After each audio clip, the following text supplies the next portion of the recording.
Amis du Repair, bonsoir ou bonjour en fonction du moment où vous regardez cette vidéo. Alors j'espère que vous n'avez pas trop chaud, hein, c'est un petit épisode caniculaire que nous subissons actuellement. On est le 9 août et on n'est pas les seuls à souffrir, hein, l'électronique aussi. Bon là dans ce cas, c'est pas vraiment la chaleur qui a amené cette carte mère de MacBook Pro à tomber en panne.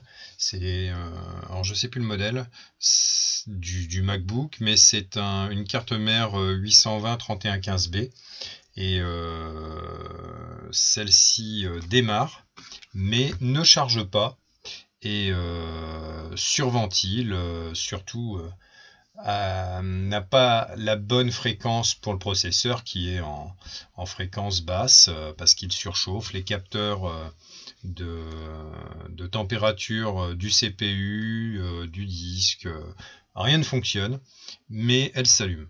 Donc en fait, après diagnostic, je me suis rendu compte que c'est la SMC qui est en cause.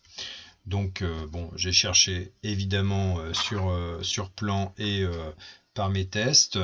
Je pensais à un court-circuit puisque c'est une carte qui apparemment a subi un dégât des eaux. Et non, en fait, c'est la SMC qui est en court-circuit.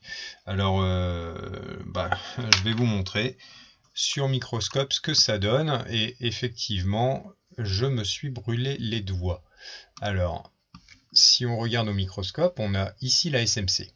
Donc c'est le composant qui va gérer tout ce qui est alimentation, contrôle des températures et plein d'autres choses. Beaucoup de composants sont en communication par un bus I2C avec ce composant.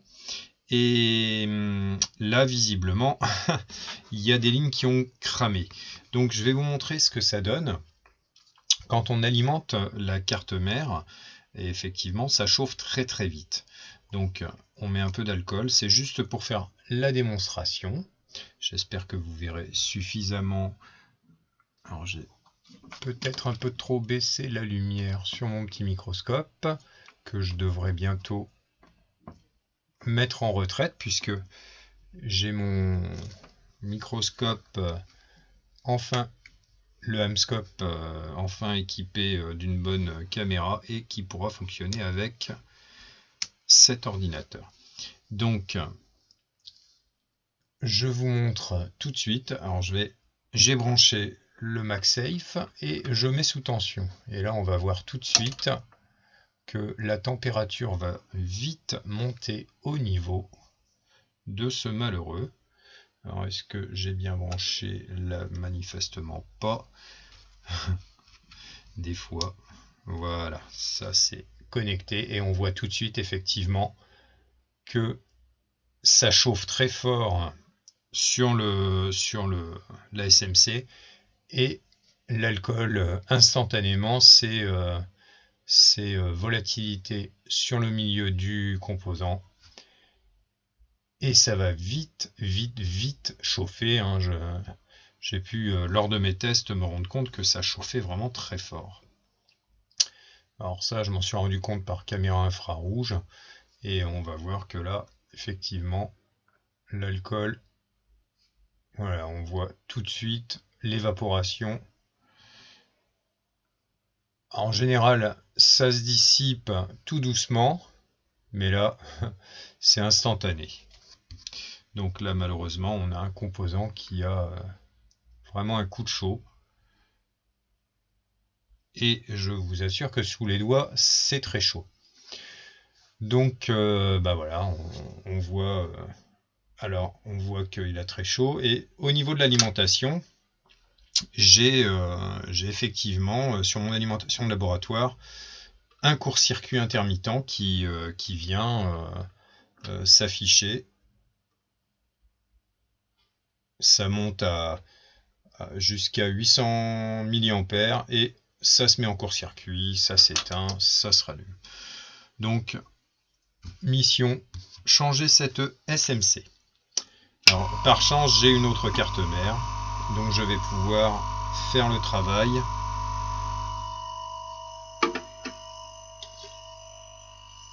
en récupérant la SMC fonctionnelle sur l'autre carte.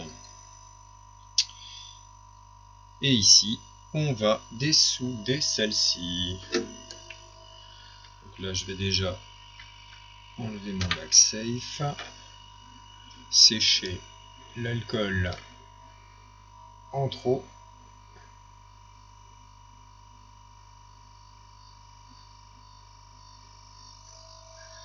Et on va dessouder le composant.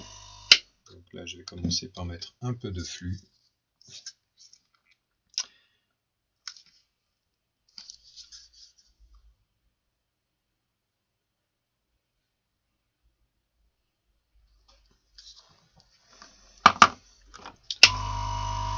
Et c'est parti.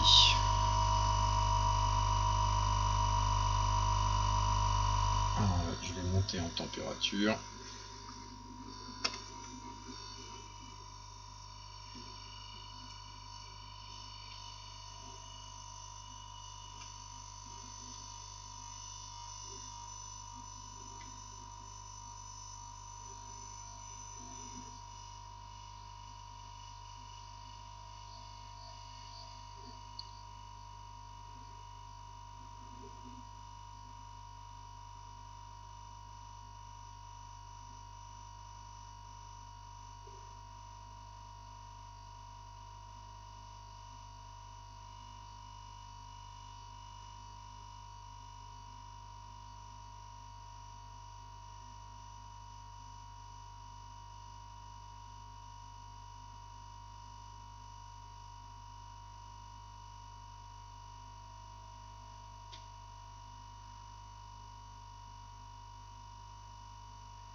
Voilà.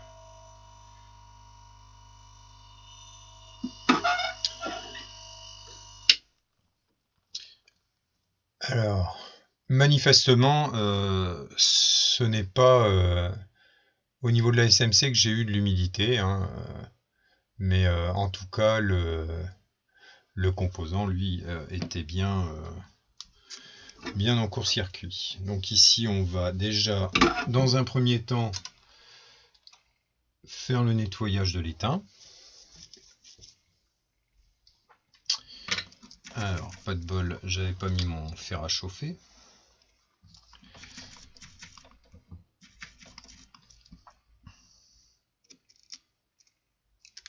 Alors, je regarde juste le temps que le fer chauffe, voir si en dessous on n'aurait pas des traces d'oxydation, de brûlure. Et c'est pas flagrant, hein. Franchement, il n'y a pas de souci à ce niveau-là. Donc, je pense que le composant est simplement en court-circuit en interne, hein. C'est manifeste. Alors,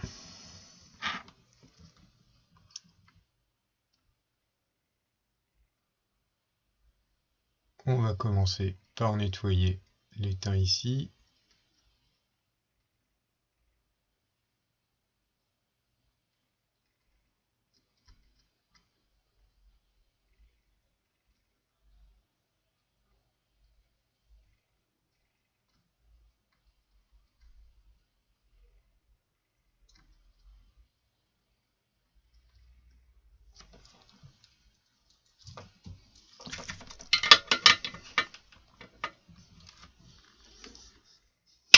Alors, il faut bien nettoyer. On va y aller à l'air chaud.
Là, c'est pas mal.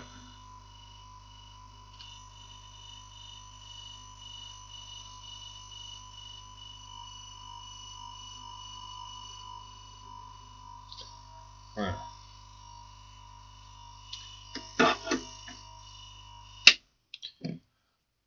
On va ensuite nettoyer à l'alcool.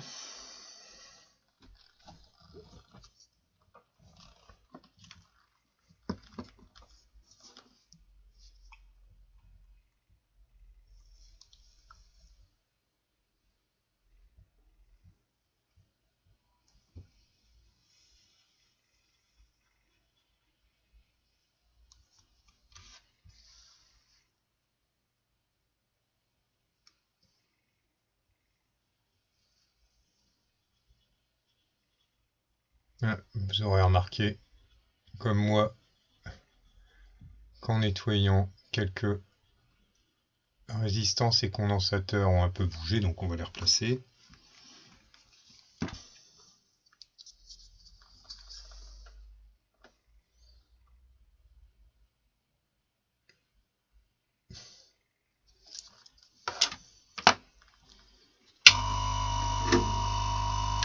Ça, c'est toujours le piège quand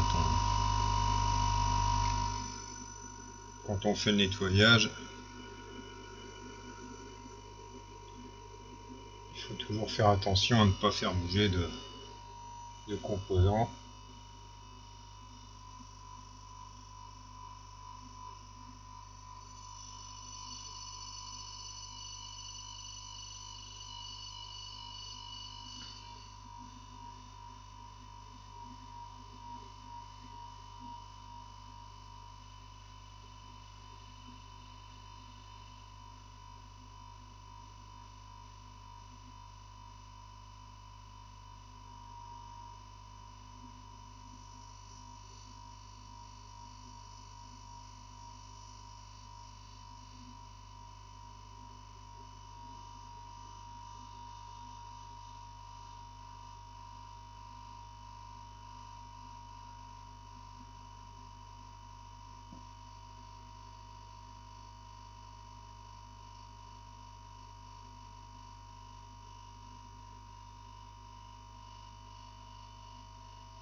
J'ai vu une résistance, un condensateur qui a bougé. Là, je sais pas trop d'où il vient.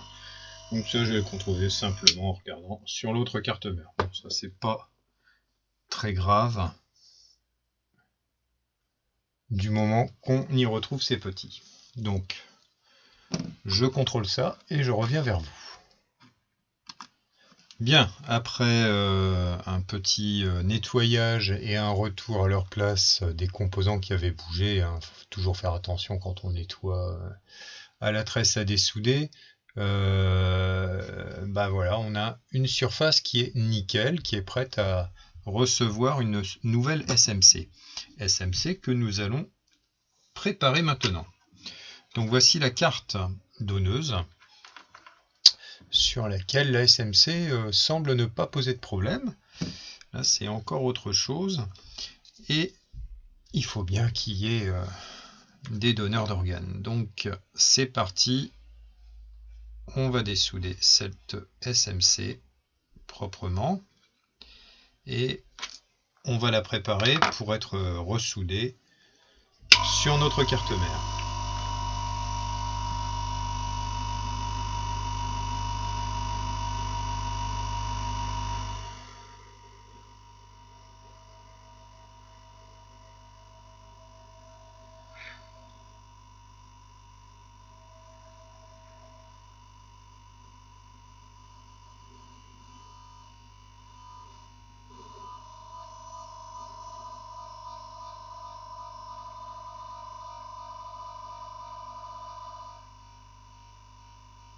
Alors quand on dessoude un composant avec autant de pâte, toujours faire attention à pas trop tirer dessus parce que ce qui peut arriver c'est que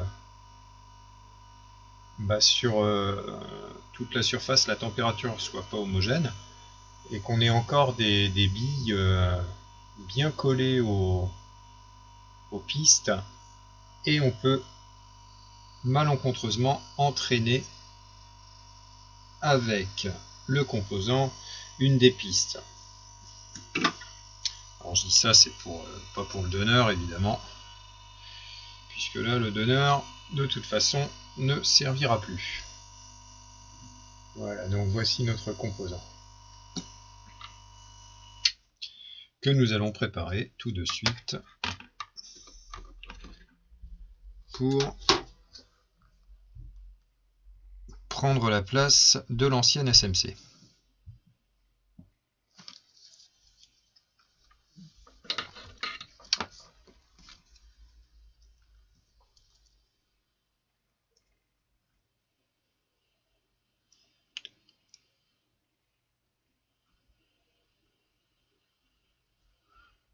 On va commencer effectivement par nettoyer l'étain, ça sera pas plus mal. Quand il y en a trop, c'est toujours un peu galère à nettoyer.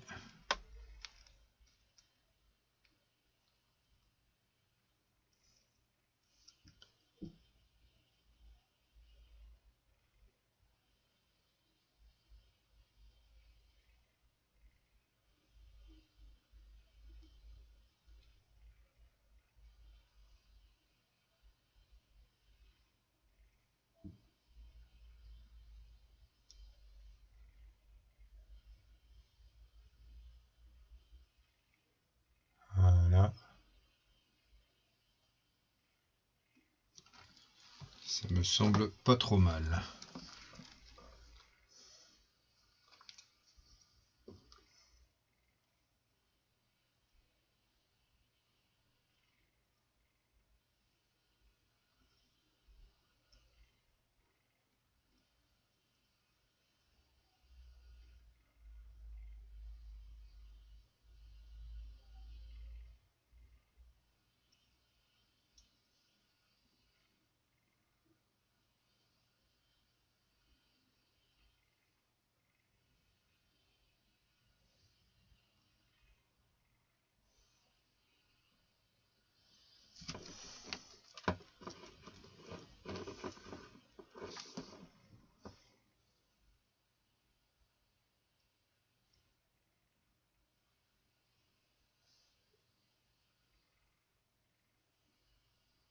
Voilà. Un petit nettoyage à l'alcool.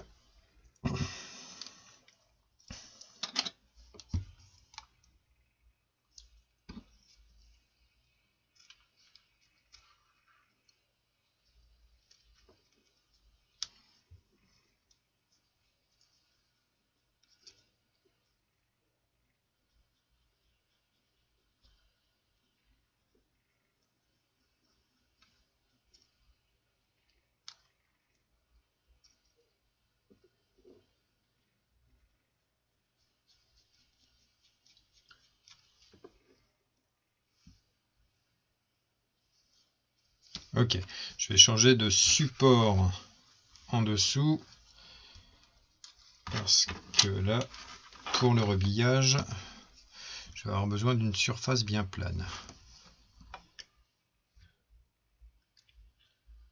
Ok.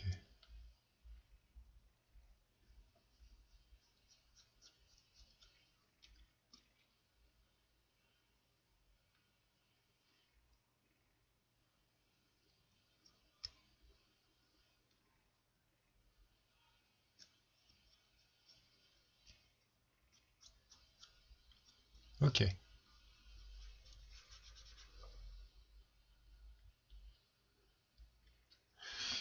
C'est plutôt bien.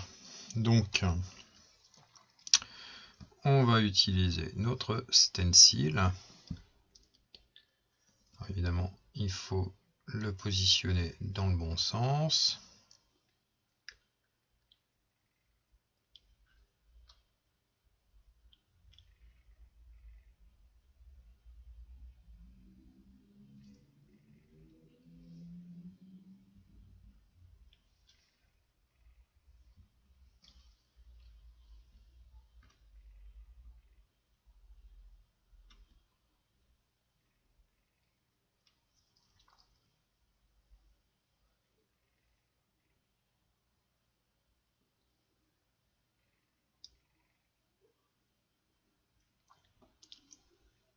Voilà.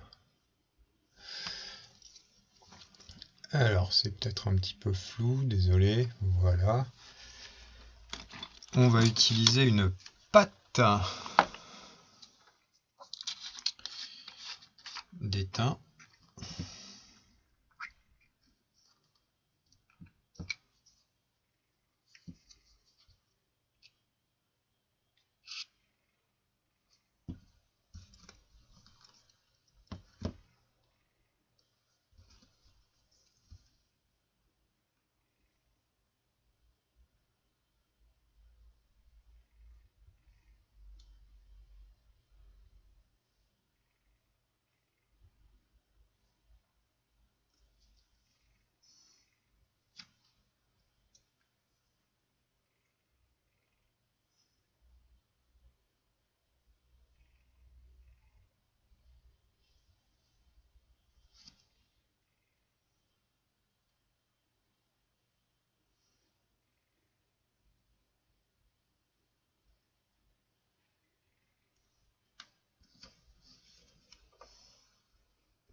Et on s'y reprend à 2 fois parce qu'on travaille comme un cochon.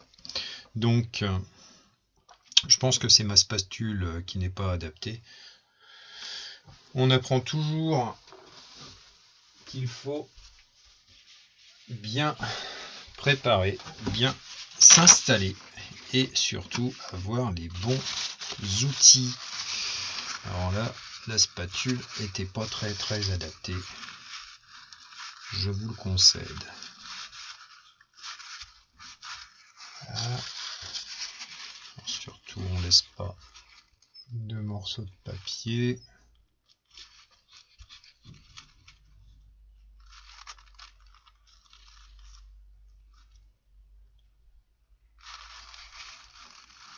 C'est comme ça. Un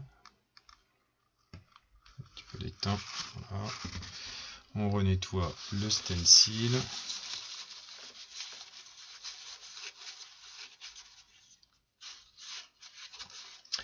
Et on recommence. Alors comme là je ne travaille pas avec mon binoculaire, je suis assez gêné par la vue de l'écran. Donc je vais passer ici en microscope seul.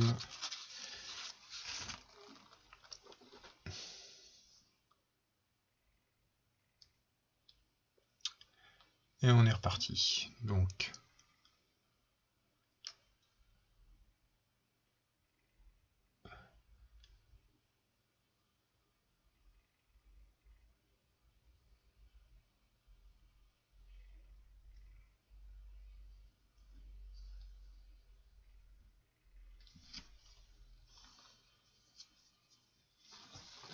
évidemment je m'équipe de la bonne spatule.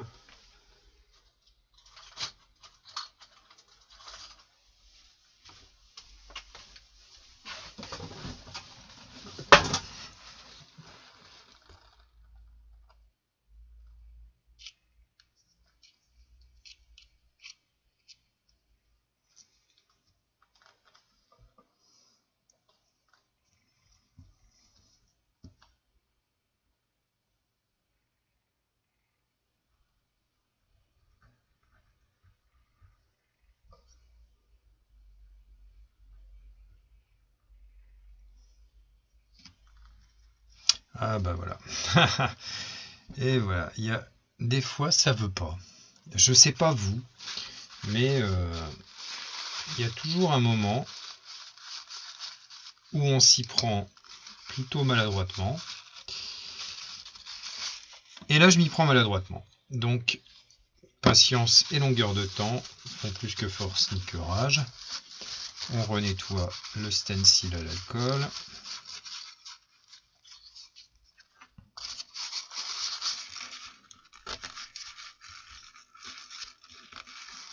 Voilà.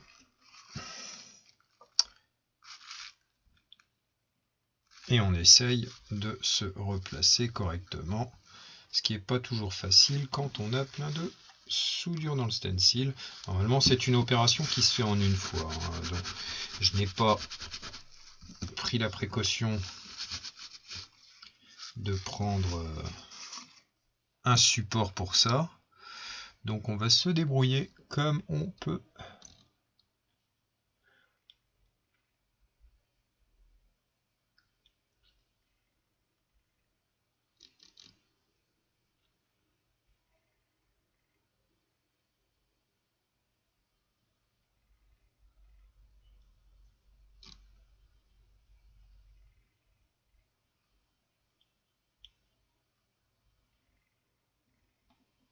Bon, là je sais que j'y suis.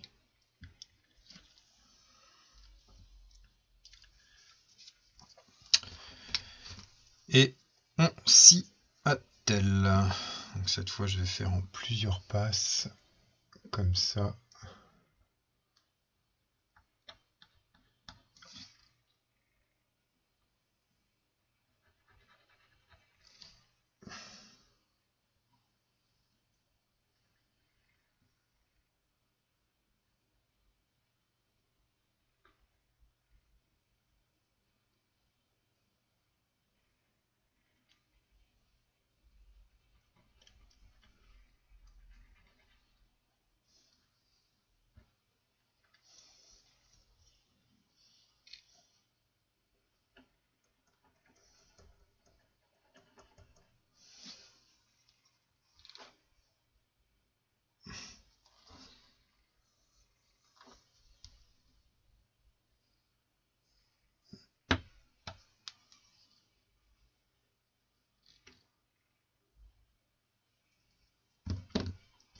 Pour une ficelle plus adaptée.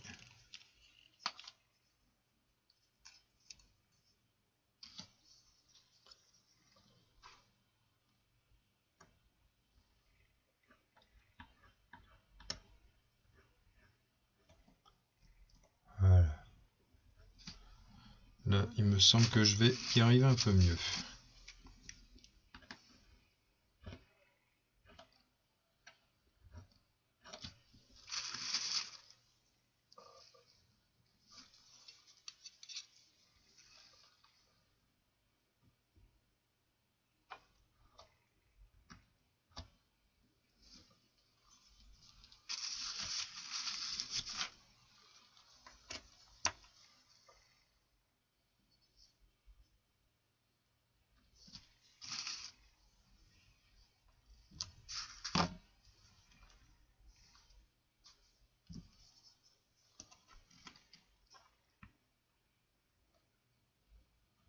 Toujours le problème avec ces petits composants, c'est que si on n'a pas de support adapté pour mettre et le composant et le stencil, donc le pochoir là, on est très embêté pour bien étaler la pâte.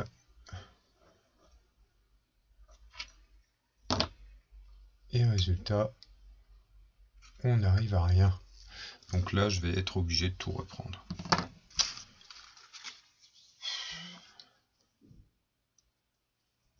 Je pense que je vais même reprendre la vidéo d'ailleurs, parce que là, je vais être obligé de faire un montage.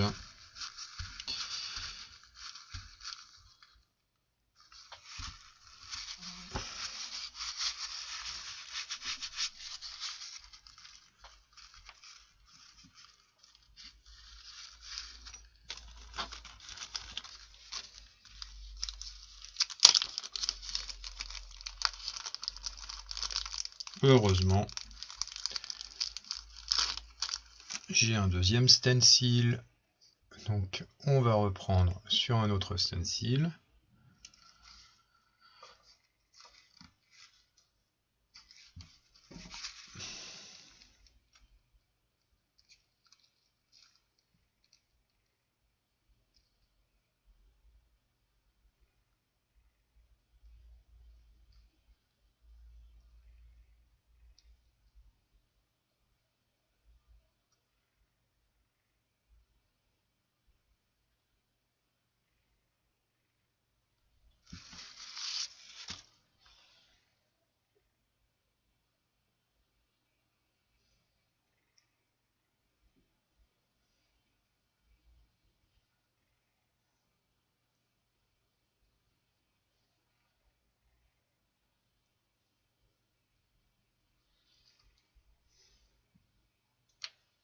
Ah, mes microbilles elles sont trop petites. Quand c'est comme ça, on la joue.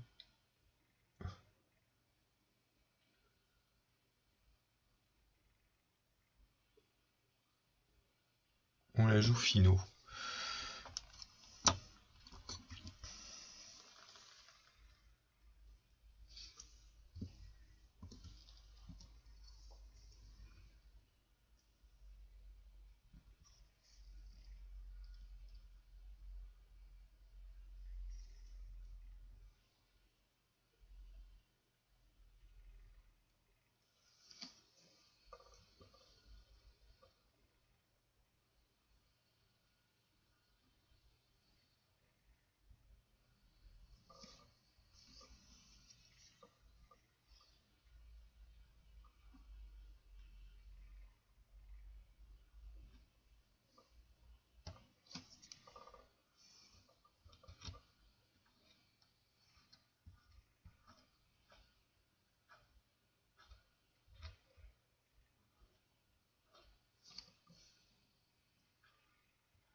Manque de place.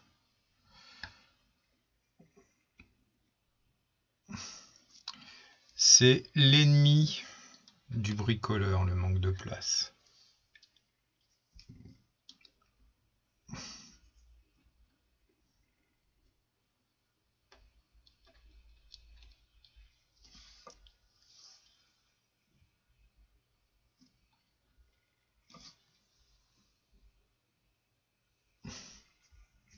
Ça et l'entropie du laboratoire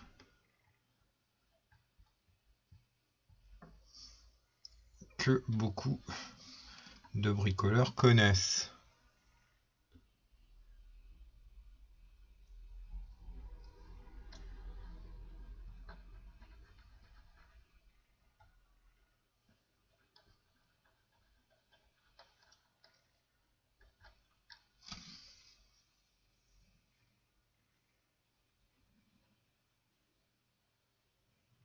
Bien, cette fois, je pense que c'est pas mal.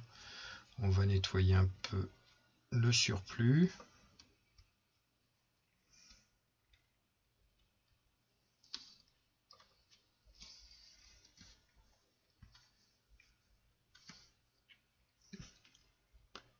Et on passe à l'étape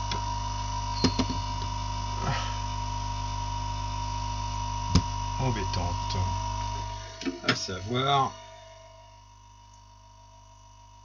la station à air chaud qui part en morceaux.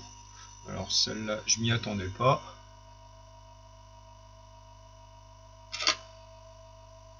Donc, j'ai éteint ma station. Bon, bah, il y a des soirs comme ça, on a du mal à travailler. Et c'est un soir comme celui-ci où j'ai du mal à travailler. Donc j'espère que les contretemps ne vous ennuient pas trop. Mais ça fait partie des inconvénients du direct que j'espère résoudre en faisant des montages prochainement. Alors cette fois-ci, on y est.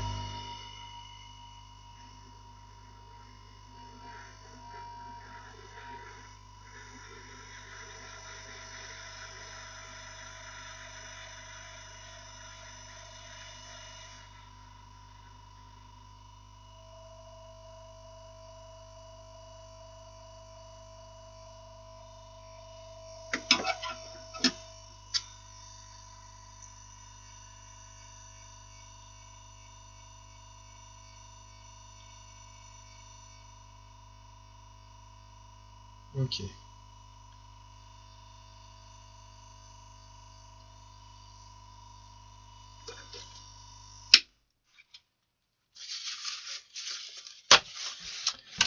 Alors, on va s'assurer tout de suite que nous n'ayons pas de billes mal formées.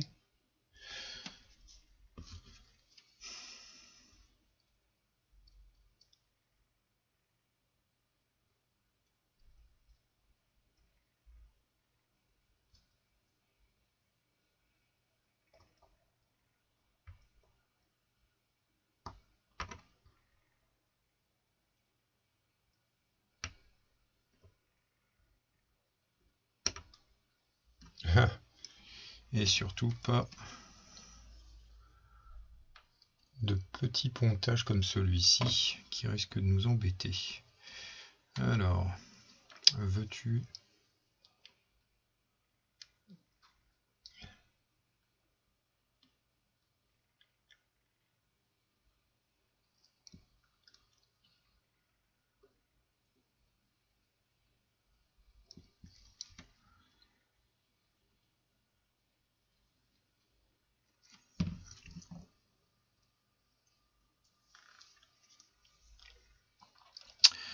mortel ennui hein, pour vous.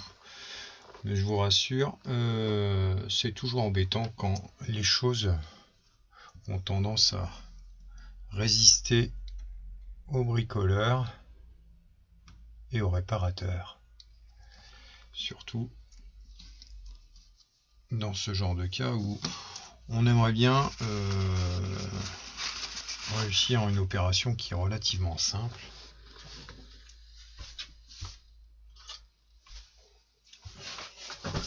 Et qui va prendre plus de temps parce que c'est un peu plus petit que par exemple un GPU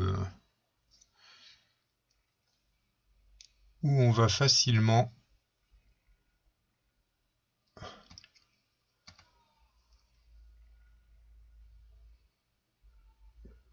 pouvoir faire un rebillage, puisque le rebillage sur un GPU se fait sur un support, ce qui est quand même nettement plus simple.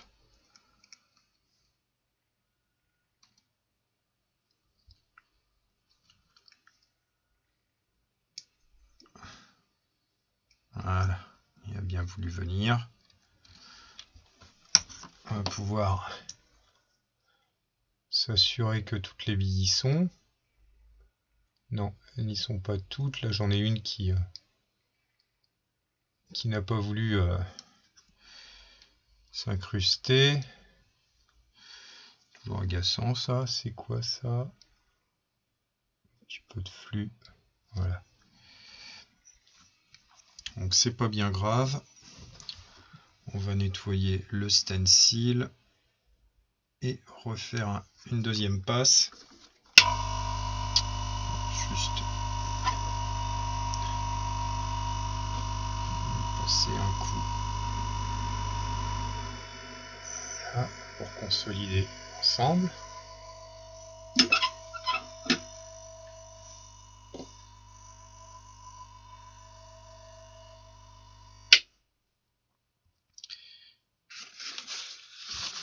Et on s'y remet.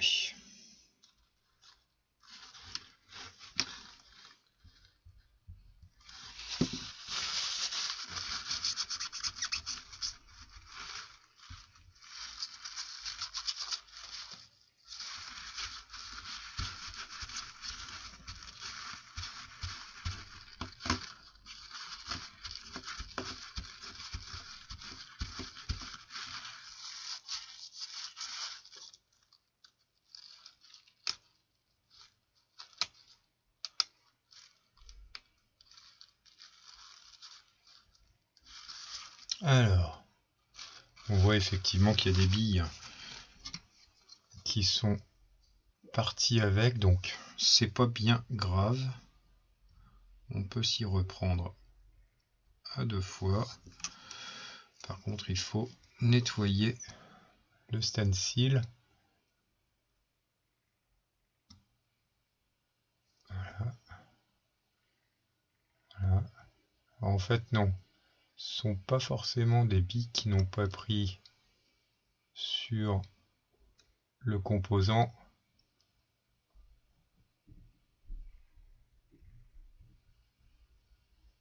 Mais plutôt des billes quand j'ai gratté. Voilà, quand j'ai nettoyé mon stencil qui sont venus se mettre dedans. Donc voilà. Je pense qu'il n'y a une bille qui ne s'est pas formée sur la surface. Alors, on va la voir facilement puisqu'il suffit de se mettre un peu en biais, comme ça on en voit une là, une là. Il n'y a que 2 billes qui ne se sont pas formées sur la surface, donc ça c'est pas bien méchant. On peut reprendre le travail en remettant un peu de pâte thermique. Enfin de pâte thermique, de la soudure. Allons-y gaiement. On replace le stencil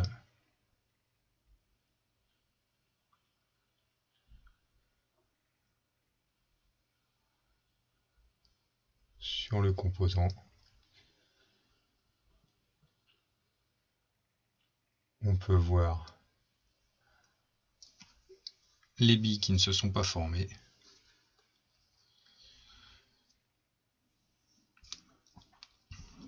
Et on peut reprendre le travail. Alors je vous cache pas que le mieux c'est quand même de réussir du premier coup.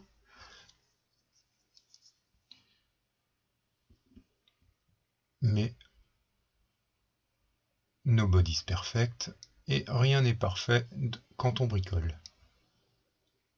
En tout cas, on essaye toujours d'atteindre la perfection et c'est quand on est perfectionniste que tout foire. La fameuse loi de Murphy, vous connaissez.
Ok, c'est reparti.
Ok, on va essayer de ressortir notre composant.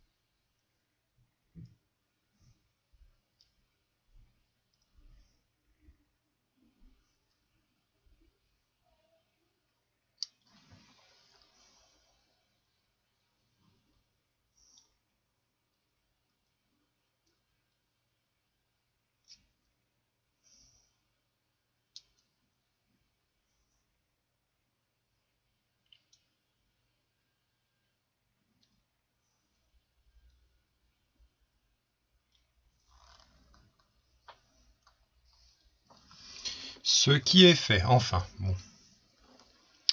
Alors évidemment, un peu trop d'étain à couler là.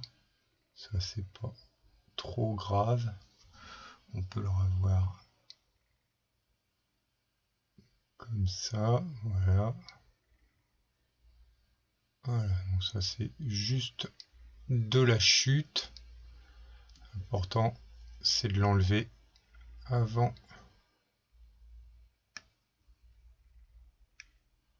de rechauffer.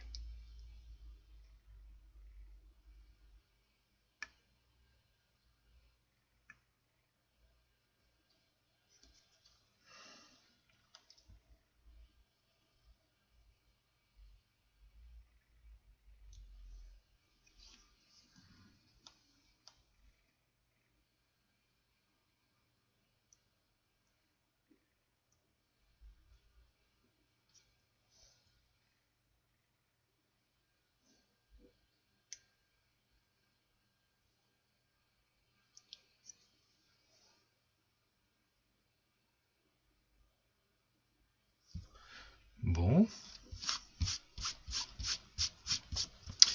Alors, je ne vous cache pas que je suis pas parfaitement satisfait parce que c'est vraiment trop long pour vous et que c'est pas la première que je rebille, mais c'est évidemment quand on enregistre ce genre de manipulation qu'on a le droit aux meilleurs et aux pires emmerdes.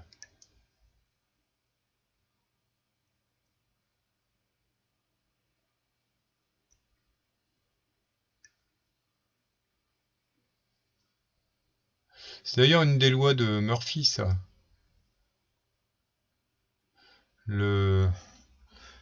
les chances qu'une démonstration foire est proportionnelle et au rang des personnes présentes. Je pense que vous n'allez pas être déçus là, du coup. La démonstration n'est pas extraordinaire. Mais bon, on va essayer quand même de s'en tirer au final avec les honneurs. Et ce sera quand on aura réussi à finir de rebiller cette SMC.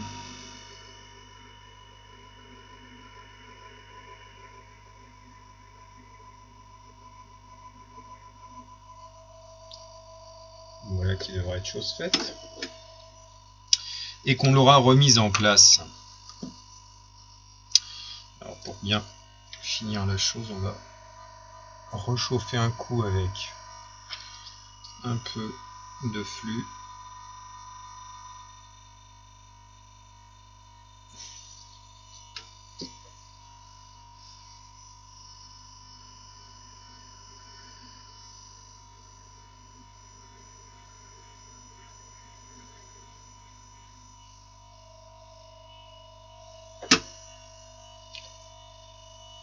On va contrôler ça au microscope.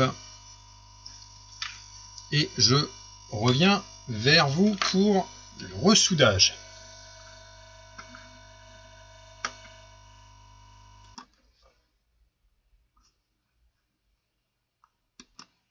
Alors, nous revoilà. Donc, la SMC est parfaitement rebillée. Même si j'ai un peu galéré. Bon, il m'a fallu contrôler sur le microscope binoculaire, mais c'est impeccable. Donc, prochaine étape, retour du composant sur la carte mère. Alors, l'avantage de la SMC, c'est que pour le détrompeur, c'est plutôt facile. Il se voit à ce niveau, c'est ce dessin qui se trouve sur les connecteurs. Donc là, on peut pas trop se tromper, hein, on est dans ce sens. Bon, évidemment, on aura repéré que les écritures étaient sur la gauche, enfin sur la droite là, mais c'est toujours bien d'avoir un petit point de repère avant des montages et remontage des composants, d'autant que sur les CMS, c'est pas toujours évident de distinguer la première broche. Donc ici, on va mettre un peu de flux pour avoir le meilleur contact possible.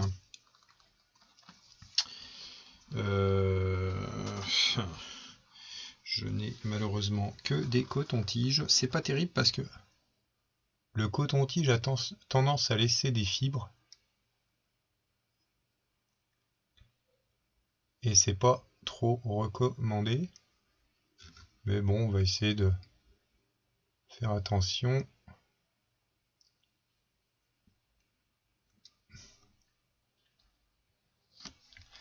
À ne pas en laisser. C'est ce que j'ai eu tout à l'heure sur la SMC. Mais là, bon, manifestement, on est bien. Les contacts sont nickel. Donc on va remettre en place la SMC. Vous voyez, on voit tout de suite les petites fibres. D'ailleurs que j'ai retiré tout à l'heure du composant au binoculaire parce que l'optique du microscope que j'utilise qui fait le job, hein, on peut commencer là-dessus, c'est très bien. Mais sur le long terme, c'est assez pénible. On travaille avec beaucoup plus de précision et de résolution avec un microscope professionnel, quoi. Ou en tout cas semi-professionnel, un binoculaire en l'occurrence. Bien, donc le composant est revenu, enfin, est arrivé à destination, dirais-je. Je fais quand même un petit contrôle. Ça c'est bon. Et on ressoude.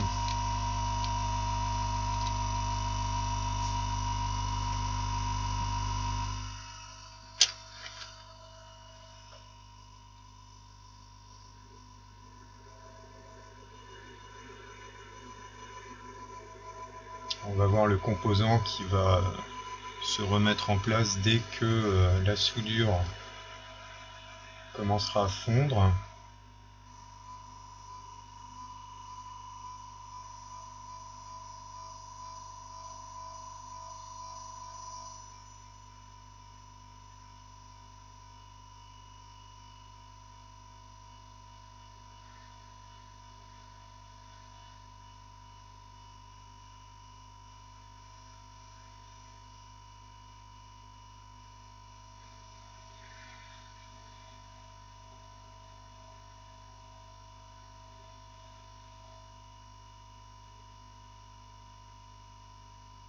Et voilà, il est en place.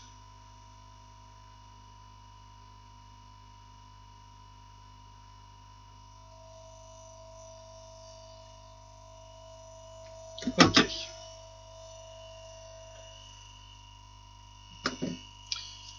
Comme il vaut mieux toujours s'assurer de la bonne mise en place, on repasse un coup de flux autour pour parfaire la soudure. On va voir comme des bulles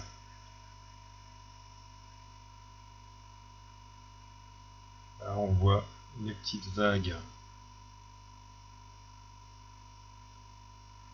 autour du composant, le flux qui va et qui vient en dessous, et voilà.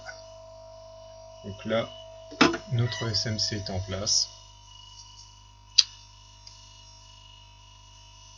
On va espérer que tout ira bien. On laisse refroidir et on fait un test. Alors voilà, pour finaliser la chose, revoici la carte. Donc je viens de la tester. Elle s'allume sur un écran externe. Elle m'affiche un écran blanc avec le dossier puisque je n'ai pas mis de disque dur, j'ai rien branché, c'est juste sur l'externe. Et je n'ai pas senti de température excessive de la SMC. D'ailleurs, on va refaire exactement le même test que tout à l'heure.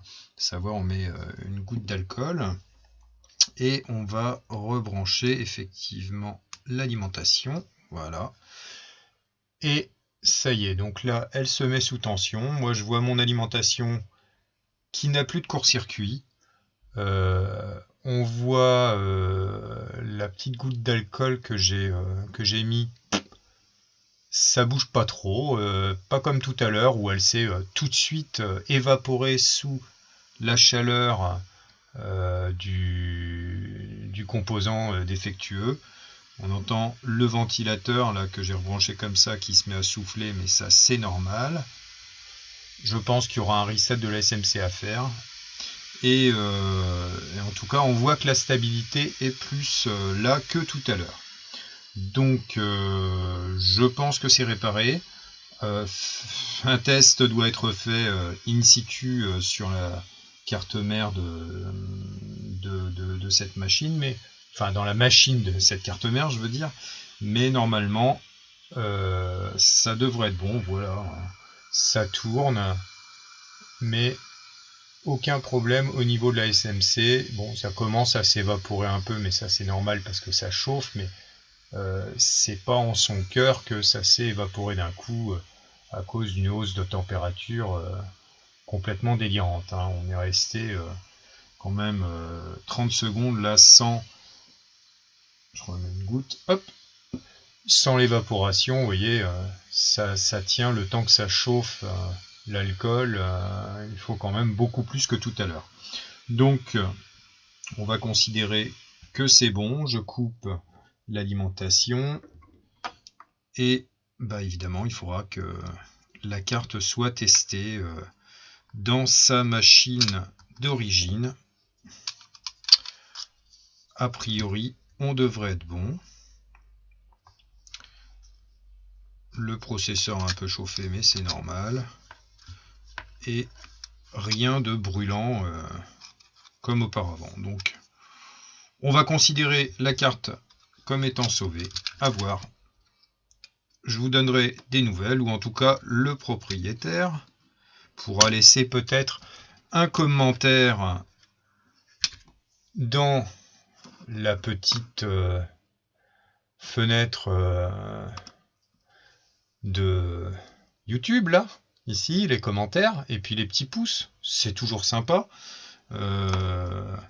J'ai constaté, je ne suis pas trop, je suis désolé si je réponds tardivement à tous les messages et éventuellement aux interrogations qu'on peut me poser, mais je me connecte peu en fait sur le compte du point Repair, puisque j'ai un autre compte que j'utilise plus, donc je relève les messages, les mails qu'on peut m'envoyer sur la boîte Gmail, le repère, le point Repair